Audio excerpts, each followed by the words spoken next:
Shiv Sena UBT के नेता संजय राउत अक्सर अपने बड़बोलेपन की वजह से फंसते हुए नजर आते हैं। उनको लेकर तमाम तरह की खबरें आती हैं, जिस पर कई बार वाद विवाद भी होता है। हाल ही में जब अजीत पवार से शरद पवार ने मुलाकात की तो उनका एक बयान सामने आया, जिसमें उन्होंने कहा कि हम पार्टी की पीठ में छुरा घोंपने वालों से कोई संपर्क नहीं रखते। शरद पवार की इस मुलाकात को लेकर वो काफी ज्यादा नाराज दिखे और उनकी ये तल्ख टिप्पणी न सिर्फ अजीत पवार बल्कि बाकी नेताओं के लिए भी एक इशारा थी। लेकिन इन सब के बीच संजय राउत को मुंहतोड़ जवाब देते हुए नजर आए हैं महाराष्ट्र के मुख्यमंत्री देवेंद्र फडणवीस। देवेंद्र फडणवीस ने हाल ही में संजय राउत की जमकर आलोचना की। फडणवीस ने उनके ऊपर पलटवार किया। दरअसल देवेंद्र फडणवीस से पूछा गया कि क्या उद्धव ठाकरे की शिवसेना के साथ एक बार फिर गठबंधन हो सकता है एनडीए का।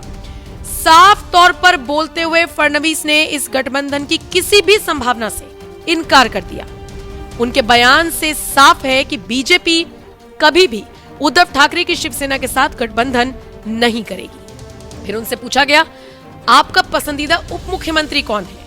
फडणवीस ने बड़े शातिराना अंदाज में इसका जवाब दिया। उन्होंने कहा, दोनों पसंदीदा हैं और मैं भी उनका पसंदीदा हूं, इसीलिए हम तीनों फेवरेट मुख्यमंत्री और उप मुख्यमंत्री हैं।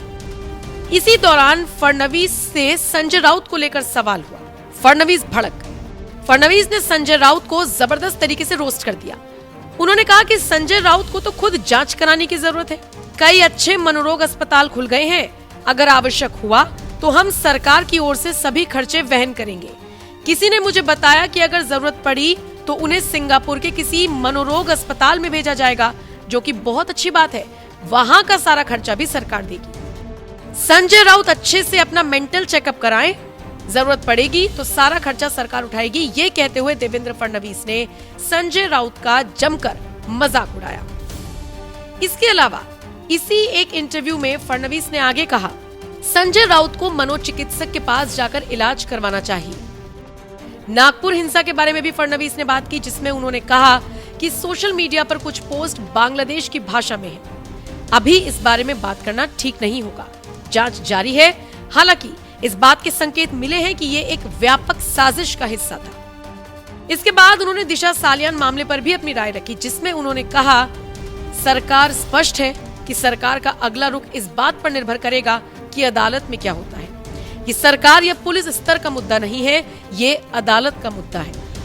इतना ही नहीं, फडणवीस संतोष देशमुख हत्याकांड पर भी अपनी बात रखते हुए नजर आए। लेकिन इन सब के बीच जिस तरीके से संजय राउत की कड़ी आलोचना की और उन्हें साइकियाट्रिस्ट के पास जाने की सलाह दे दी, फडणवीस का ये बयान सोशल मीडिया पर जबरदस्त चर्चा का विषय बना हुआ है। देवेंद्र फडणवीस के इस बयान पर आप क्या राय रखते हैं? कमेंट करके जरूर बताएं।